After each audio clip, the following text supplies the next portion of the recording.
આજરોજ પ્રધાનમંત્રીથી દ્વારા આશરે 555 જેટલા રેલવે સ્ટેશનનું ઉદ્ઘાટન થશે તેમજ 1500 જેટલા રોડ ઓવરબ્રિજ અને અંડરપાસનું પણ શિલાન્યાસ અને ઉદ્ઘાટન કરાશે।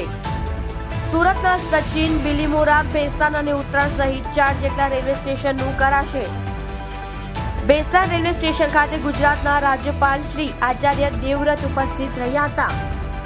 રાજ્યપાલની સાથે રેલવેના અધિકારીઓ, કોર્પોરેટરો અને અન્ય મહાનુભાવો પણ હાજર રહ્યા હતા।